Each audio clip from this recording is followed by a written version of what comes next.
आगे बढ़ो, हम तुम्हारे साथ हैं। सुमित भाऊ तुम आगे बढ़ो, हम तुम्हारे साथ हैं।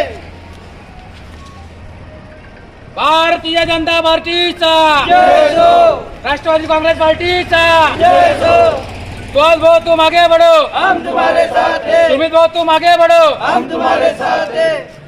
महायुतीचे उमेदवार म्हणून सामोरे जात आहे निवडणुकीला. कोणते मुद्दे घेऊन तुम्ही निवडणुकीला सामोरे जाता?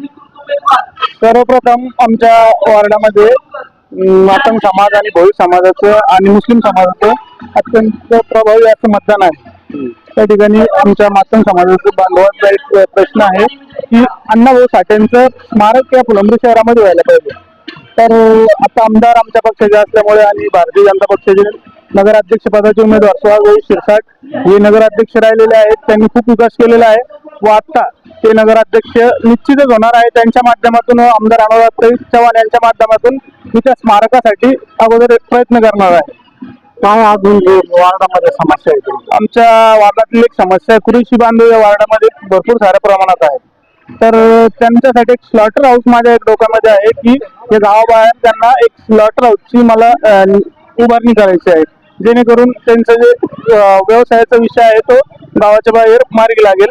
त्यांचा जो कटिंगचा आहे तो स्लॉटर हाऊसचा माझ्या डोक्यामध्ये एक प्रश्न आहे, तो मी नक्कीच त्यांचा मार्गी लावण्याचा प्रयत्न करू. वार्डातील मतदारांची संख्या किती आहे आणि निवडणुकीला सामोरे जाताना लोकांना काय आश्वासन देणार आहे? वार्डामधील मतदार संख्या ही माझी 1080 आहे आणि मी त्यांना एवढंच आवाहन करेल की वरती केंद्रात भारतीय जनता पक्षाचे मोदी साहेबांचं सरकार आहे, महाराष्ट्रात देवेंद्र फडणवीस अजितदादा एकनाथ शिंदे साहेबांचं सरकार आहे. त्या अनुषंगाने फुलंब्री शहरामध्ये त्यांना आवाहन करेल की भारतीय जनता पार्टीच्या हातीमध्ये तुम्ही सत्ता दिली तर नक्कीच या वार्डाचा या शहराचा विकास मी केल्याशिवाय राहणार नाही, असे मी तुम्हाला आश्वासन ठामपणाने सांगू इच्छितो. आता आम्ही फिरताना काही नाल्या पण उघड्या दिसल्या, म्हणजे मागच्या वेळच्या नगरसेवकांनी दुर्लक्ष केलंय समस्या सोडवण्यास असं वाटतं तुम्हाला? काम सदरील काम नाल्या भरपूर प्रमाणामध्ये या ठिकाणी अंडरग्राऊंड नाल्या करण्याचा प्रयत्न नगराध्यक्षांनी केलेला आहे. जे काही राहिले असेल त्याला नक्कीच आम्ही मार्गी लावण्याचा प्रयत्न करू. या निमित्ताने तुम्ही मतदार राजांना काय आवाहन करणार? मतदार राजांना एवढंच आवाहन करेल की फुलंब्री शहराचा जो विकास आहे, गेल्या मागच्या पंचवार्षिकमध्ये नगराध्यक्ष साहेबांनी जो विकास केला या ठिकाणी सुहास शिरसाटनी, तर आपला पाणी फिल्टर पाणी या शहराला साठी मिळणार आहे. 48 करोड रुपयाची योजना त्यांनी या ठिकाणी पाणी फिल्टर पाण्याची दिलेली आहे. नगरपंचायतचं भव्य असं इमारत त्यांनी बांधलेली आहे.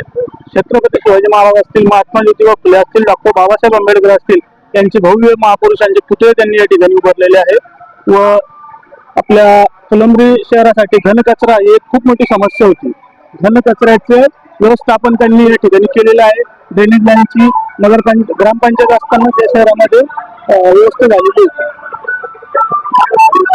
सर्वांना मी मतदारांना आवाहन करेल की येणाऱ्या 2 तारखेला भारतीय जनता पार्टी व राष्ट्रवादी काँग्रेस पार्टीच्या कमळ व घड्याळ या निशाण्यावरील चिन्हासमोरील बटन दाबून आम्हाला प्रचंड मताने विजयी करावा व आपले आशीर्वाद आमच्या पार्टीशी राहू द्यावे. नक्कीच या फुलंब्री शहराचा विकास केल्याशिवाय आम्ही राहणार. वार्डामध्ये 3 समाज प्रमुख आहेत, भोई समाज, मातंग समाज व कुरेशी समाज. तर मातंग समाजासाठी अण्णाभाऊ साठे व त्यांचा एक नालीचा प्रश्न आहे, तो आम्ही मार्गी लावू.